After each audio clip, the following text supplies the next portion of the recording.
A blind man's guide dog kept leading him the wrong way. When he realized why, it was too late. Victor Langley stared out the floor-to-ceiling windows of his penthouse office, surveying the glittering city sprawled before him. At his fingertips lay a real estate empire built on cunning, intimidation, and the sheer force of his ambition. He took a sip of his aged scotch, savoring the burn as he swallowed. Another acquisition finalized today, another small fish swallowed up. The Fairmont building on 8th Street, with its quaint little shops and middle-class tenants. Easy pickings. His assistant, a nervous young man named Ethan, poked his head in. "Sir, about the Carter situation, the tenant is still refusing to vacate." Victor waved a dismissive hand. "Handle it. Raise his rent, change his lease terms, whatever it takes. I want him out." "Yes, sir, but he's hired a lawyer now and dash. Then bury them in paperwork until they drown." "Must I do everything myself?" Victor snapped. "That dump is the linchpin to the South Point development. No blind musician is going to stand in my way." "Understood?" Ethan nodded vigorously and ducked out, leaving Victor to his view and his schemes. The musician was an annoyance, nothing more. He would be dealt with like all the rest. Folded into his favorite armchair, Daniel Carter traced his fingers over the raised dots of his Braille novel. Max curled loyally at his feet. The Shepherd mix had been his steadfast companion for 5 years now, since Daniel's world went dark. Lost in the story, he almost didn't hear the tentative knock at the door. Max perked up with a soft woof and patted over. "Coming," Daniel called, finding his way to the door with a hand on the wall. "Who is it?" "It's Sophie. Sophie Wells, from the Chronicle. We spoke on the phone earlier?" "Ah yes, the journalist doing a story on Langley." Daniel unlatched the chain and ushered her in. "Please, have a seat. Can I get you anything? Tea, coffee?" "Oh no, I'm fine, thank you." Her voice was warm, kind. He liked her already. "I really appreciate you taking the time to talk with me. I know this whole situation with Langley must be very stressful." Daniel huffed a laugh as he settled back into his chair, Max retaking his post. "That's an understatement. The man is relentless. Constant notices, inspections, rent hikes. I'm not sure how much longer I can hold out, Ms. Wells. Please, call me Sophie. And you're not alone in this, Mr. Carter. Langley has bulldozed his way through this city for too long. It's time someone takes a stand." He heard the scratch of pen on paper as she jotted notes. "I'd like to help in any way I can," Daniel said. "Though I'm not sure how much good the word of a blind man will do." Sophie's smile was evident in her voice. "Oh, I think you'd be surprised, Mr. Carter. Never underestimate the power of an honest story. Now, tell me how this all began." It began, as many things do, with a piece of paper. An innocuous envelope slipped under his door containing a notice that the building was under new management. Daniel hadn't thought much of it at the time.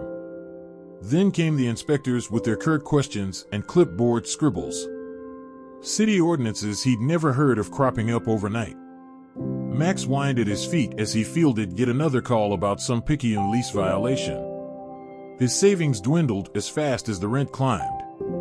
He sold his keyboard first, an old Steinway upright that broke his heart to part with. But he wasn't ready to give up just yet.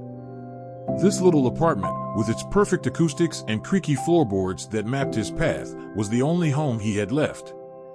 So he scrimped and saved, took on extra gigs at hole-in-the-wall bars where the chatter was so loud no one really cared about the quality of the music. Came home late and dog-tired to pore over the Braille lease agreement yet again, searching for any loophole. But he would not be intimidated. Would not be another Daniel bowing in defeat to a corporate Goliath.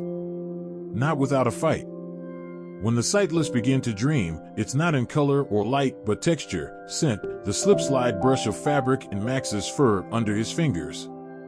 Daniel dreamed of piano keys, of the sweet ache in his fingertips after hours lost in melody. He dreamed of his apartment filled with psalm again, sunlight spilling through the windows he could no longer see but still feel on his upturned face each morning.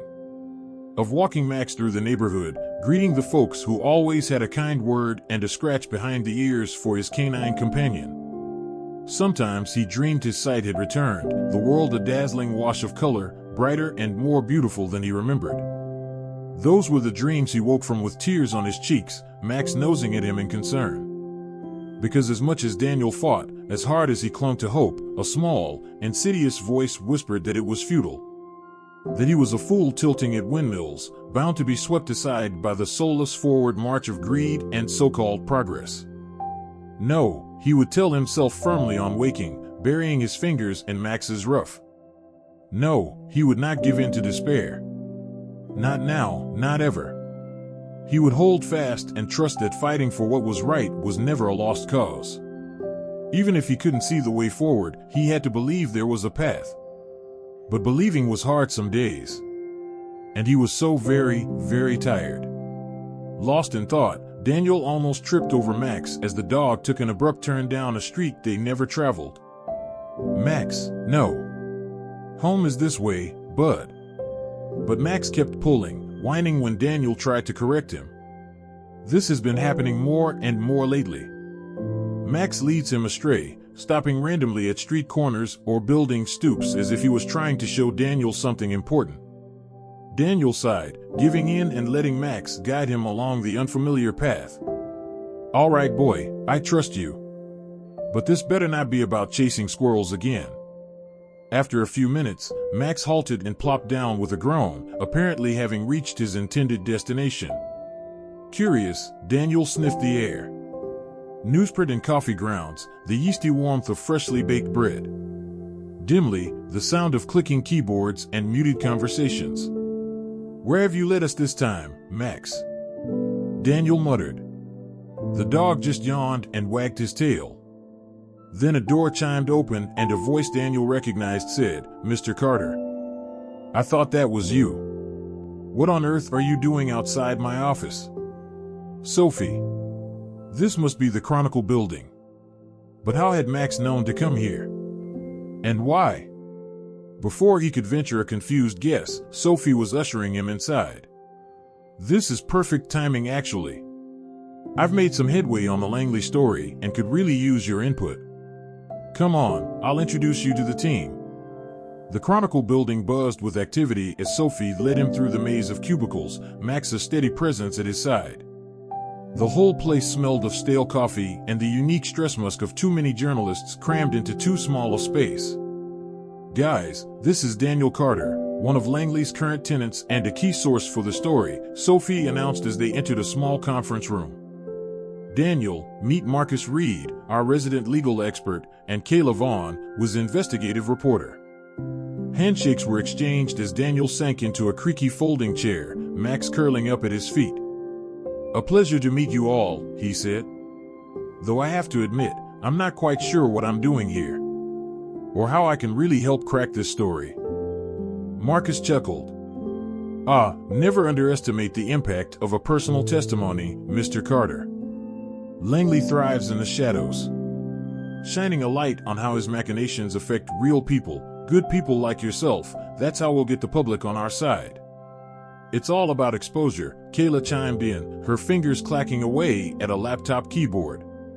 And trust me, there's plenty to expose when it comes to Langley.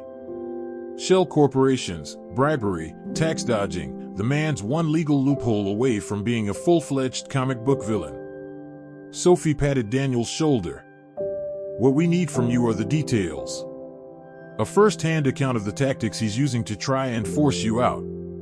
Combined with the paper trail Kayla is piecing together, it'll make for one hell of an exposure. Daniel took a deep breath, hope kindling in his chest for the first time in a long while. All right then, he said, scratching Max behind the ears. Let's bring this crook into the light. They talked for hours, the team asking thoughtful questions as Daniel recounted every underhanded phone call, every thinly veiled threat, every inspection that was plainly just an intimidation tactic. It was catharsis, validation. He wasn't crazy or paranoid. Langley really was as nefarious as he seemed. The details aligned with what Kayla had already uncovered, the same shell company names popping up, the same pattern of aggressive acquisition by any means necessary. Sophie took copious notes, her pen scratching across the pages. By the time they wrapped up, Daniel's voice was hoarse and Max was snoring softly in the corner. But he felt lighter somehow, the burden shared. Like maybe, just maybe, there was a chance. Sophie pressed a mug of tea into his hands as the meeting broke up, the sharp scent of peppermint soothing his throat. "This is good stuff, Daniel. Really good stuff. You have no idea how much this helps the case we're building." He cradled the warm ceramic gratefully. "I'm just glad to feel like I'm doing something instead of being a smiling victim. You've given me hope, Miss Wells. You and this whole ragtag band of truth seekers." Sophie laughed, the sound bright in the small room. "Oh, we're an odd bunch all right. But we get the story. And this one, it's going to change things, Daniel. For you, for this whole city.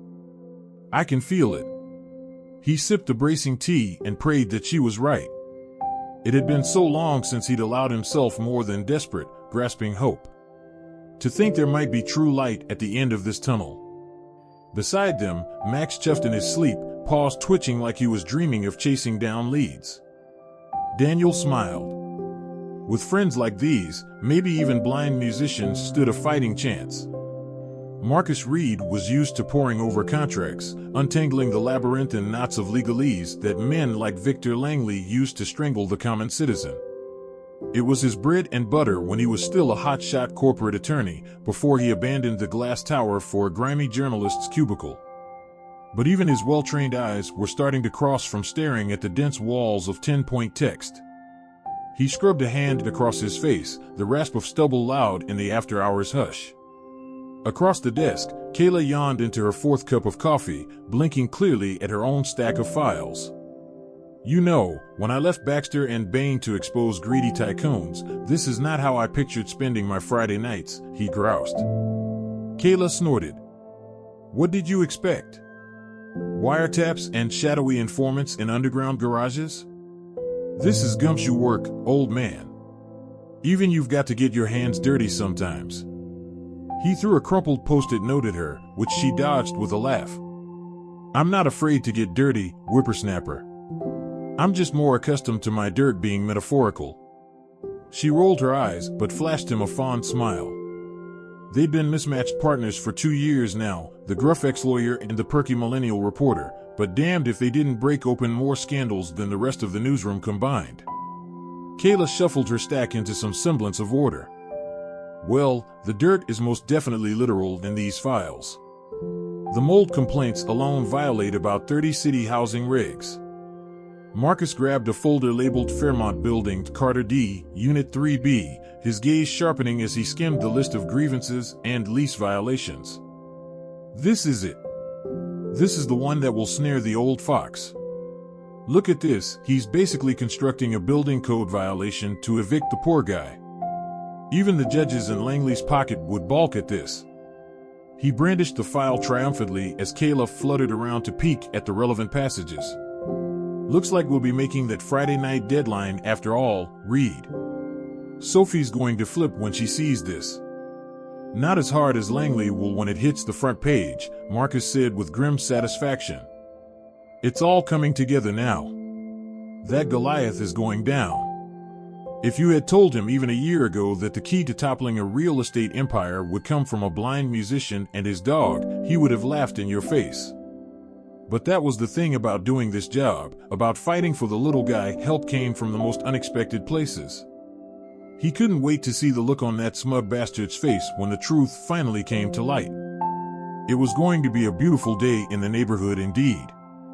The Sunday edition of the Chronicle hit newsstands with a resounding thud, its front page emblazoned with headlines detailing the sordid saga of Victor Langley's real estate reign of terror.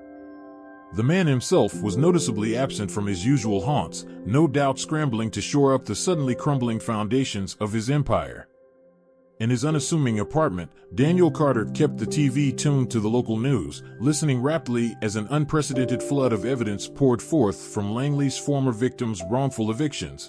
Building codes violated, bribes taken, and threats made. They had been suffering in isolation, but now, united and empowered by the Chronicle's expos, their voices rang out together in glorious condemnation. He laughed when the anchors gleefully reported on a warrant issued for Langley's arrest, whooping so loudly that Max startled awake with a yelp.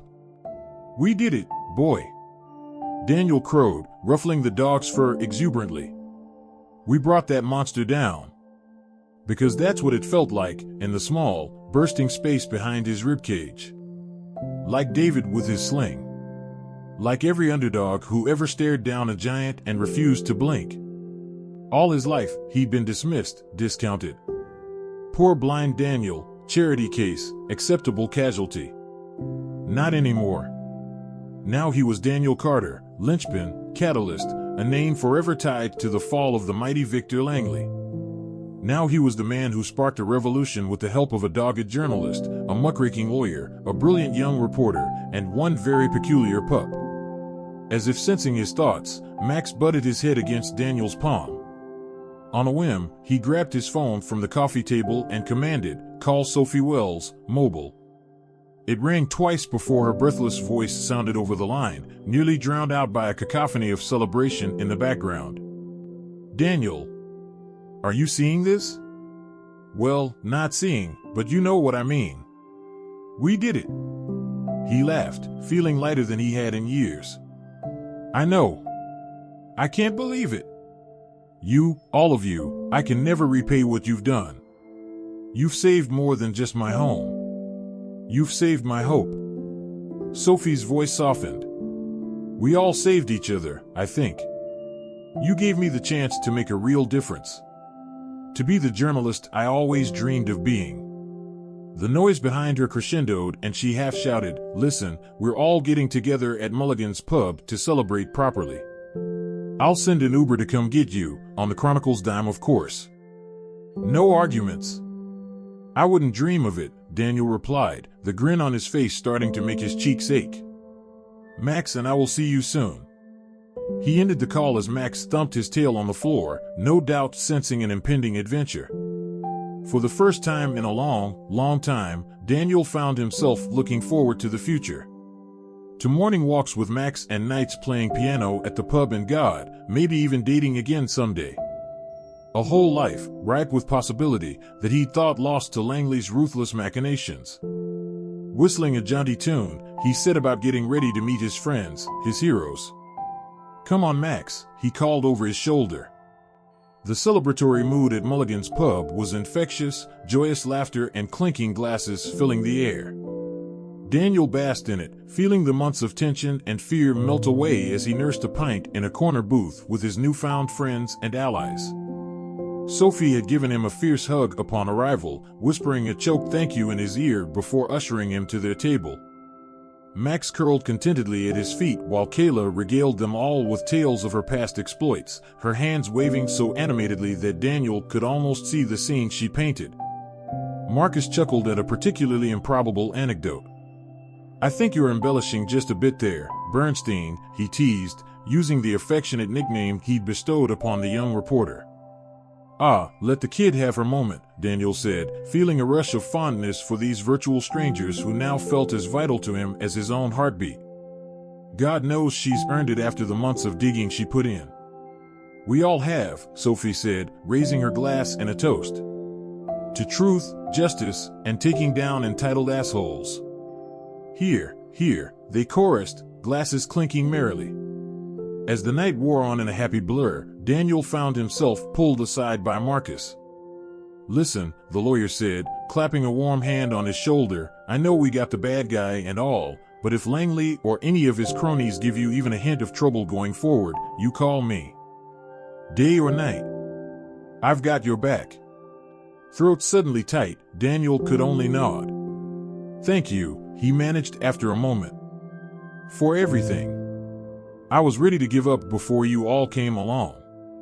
"That's the thing, Daniel," Marcus said, giving his shoulder a parting squeeze. "You weren't. Not really. A man who was ready to quit wouldn't have kept fighting like you did, no matter how stacked the odds.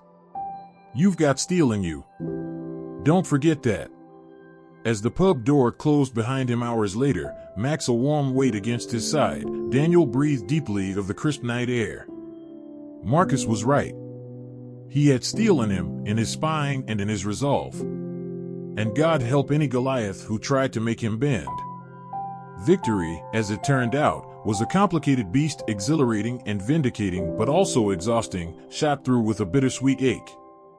Because while the Langley Empire was in ruins, the battle was far from over. Daniel spent the following weeks fielding calls from beleaguered tenants, walking them through the resources Sophie and her team had compiled. It was good work, soul-nourishing work, but his heart seized every time he heard the tremor of fear and desperation in their voices. He remembered it all too well. More than once he found himself reaching for his phone, thumb hovering over Sophie's number before retreating. She had done so much already, had her own battles to wage on the front lines of the newsroom. He couldn't ask her to take on his burdens too. But Max, in his unfailing canine perception, seemed to sense that Daniel needed allies now more than ever. He began leading them on circuitous routes again, but not to the Chronicle offices this time. No, their new destinations were as eclectic as they were unfamiliar: a community garden one day, an after-school center the next, always someplace warm and welcoming and thrumming with life. Little by little, Daniel felt the threads of his world stretching out again, growing vibrant and strong where fear had left them gray and brittle. A cup of coffee with Delilah, the feisty grandmother who ran the garden with an iron fist and a floral-printed glove. Chess matches with Jorge, the whip-smart teenager who reminded him so much of himself at that age it made something in his chest ache. Bit by bit, he found himself again. Not Daniel Carter the headline, the symbol, the catalyst, but Daniel the musician, the mentor, the neighbor. A man with value beyond the currency of his victimhood. He still woke up some nights drenched in sweat, the ghost of Langley's vindictive laughter chasing him up from sleep.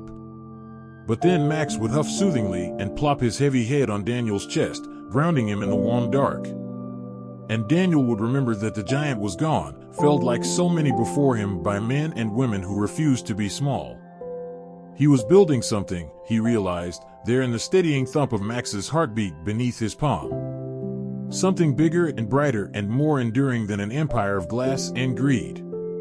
With every connection forged, every neighbor rallied and supported, he was building a community. And brick by brick, it was rebuilding him. In the end, it was Sophie who named it the Carter Community Initiative. Daniel laughed when she suggested it over coffee one brisk morning, her smile radiant even to his sightless eyes. "I'm not sure I'm qualified to have anything named after me," he demurred. "Hush," she tutored. "You've more than earned it. And it's not just you, it's all the Carters out there. The everyday heroes in every neighborhood who look out for each other, even when the world tells them not to care." He ran a hand over Max's head, considering. It was true that in the months since Langley's fall, the scattered acts of good he'd once thought unconnected had begun to coalesce into something solid and purposeful. Delilah's garden now supplied fresh vegetables to Jorge's after-school program. The kids made art for the local nursing home, while the residents crocheted blankets for the homeless shelter. Threads upon threads, lives and hopes all stitching together into something vibrant and good and strong enough to drown out the drumbeat of apathy and greed. And at the center of it all, the once lonesome apartment of a blind musician, now a hub, a heart, the hand on the tiller guiding them toward that bright horizon. "The Carter Community Initiative," he said again, testing the weight of it on his tongue. It felt right. It felt like hope, like home. "All right then, Miss Wells. Let's do this." They spent the afternoon brainstorming logo concepts, Max occasionally butting in with a wet nose or wagging tail as if to add his own artistic opinion. By the time the sun began its rosy descent, Daniel's heart was so full he thought it might burst. Because this, too, was something Langley had never understood, that real strength came not from the height of your tower or the weight of your wallet, but from the depth of your roots. From tending the garden of community with careful hands and an open heart. Looking back, he wondered how he could have ever felt small in the face of the giant. Not when he had this. Not when he was one interlocking piece of something so much grander than one man's brittle empire. No, Victor Langley had never stood a chance. Not against the likes of the Carter Community Initiative. Not against the indomitable spirit of men and women joined in hope and common cause. Daniel was still smiling as he pointed his face toward the setting sun, letting its warmth paint his lids the bright, blossoming red of new beginnings. The day of the first annual CCI block party dawned bright and mild, carrying on its breeze the scent of fresh lemonade and hot dogs sizzling on the communal grill someone had rolled out onto the sidewalk. Daniel moved through the merry chaos with a permagrin, accepting hugs and handshakes and the occasional exuberant toddler with equal relish. Max trotted beside him in his official CCI vest, ever the devoted mascot. At one point Sophie appeared at his elbow, nearly vibrating with excitement. "I've got a surprise for you," she announced, tugging him through the crowd to a cordoned-off section of the street. He could hear the buzz of an amplifier, the metallic clink of a cymbal stand. His heart quickened. "Soph, what did you do?" "Well, it wouldn't be much of a block party without live music," she said impishly. "And I happen to know CCI is home to one of the most talented musicians in the city." Suddenly Marcus and Kayla were there, shepherding him toward what he now realized was an honest-to-God stage. "Guys, seriously, I haven't performed in ages, I'm not sure dash." "Oh, shut up and get up there, maestro," Kayla laughed, giving him a gentle shove. "This is your moment." And then his hands found the keys and okay, yes, this was most definitely his moment. He played for hours, pouring every ounce of pain and joy and hard-won hope into the music until his fingers ached and his cheeks hurt from smiling. He played songs of sorrow, ballads of loss and fear and the cold crush of a world that didn't care. But he also played anthems, great swelling tributaries of sound that spoke of friendship and community and the awesome, unshakable power of souls united in common cause. When he finally took his bow, the applause crashed over him like a wave, lifting him up and whirling him onward into a future that gleamed with promise. Sophie, of course, wrote it all up for a front-page feature, dubbing him the Bard of CCI. He pretended to be embarrassed, but secretly pretended every time he heard it. Because that's who he was now. Not a victim or a headline, but a bard. A storyteller weaving together the struggles and triumphs of his community, amplifying their voices with chords and trills until even the most hardened heart stirred with some embers of hope. This was his legacy. His light in the dark. And he would hold it high for all the world to see. Years later, Daniel still told the story every chance he got. To school children on field trips to the CCI headquarters, now a thriving community center. To bright-eyed young activists seeking counsel on their latest grassroots campaign. He told it over backgammon with Marcus, the clatter of pieces punctuating that time we brought down the bad guy. Sipping tea with Delilah as they planned another mural project. Huddled over coffee with Kayla while she interviewed him for her podcast aptly titled Felled Giants. He even told it to Sophie, curled together on their couch while Max, graying now but still utterly devoted, snoozed at their feet. The ring on her finger would clink against her mug as she laughed fondly at his grandiose embellishments. Because that was the thing about a good story, it never stopped being told. It seeps into cracks and crevices, roots ever seeking new depth, new breadth, new hearts in which to take hold. It was told in the lush beds of Delilah's garden, and murals splashed across once decrepit walls by the hands of Jorge's students. It shone in the plaques and press clippings framed in CCI's lobby, a testament to resilience and hope rewarded. But most of all, it lived in the very bones of their neighborhood. In the easy smiles exchanged on street corners, and extra dollars slipped to the kids selling lemonade. The sense of safety and belonging that permeated every interaction, every initiative. They had built something real that day, all those years ago. Something lasting. And though Daniel would never see it, he could feel it in every fiber of his being, strong and solid, forged of common cause and unshakable grace. It was messy sometimes, sure. Complicated and fraught as any human endeavor. But it was good. It was theirs. A community united in all its glorious, unflinching imperfection.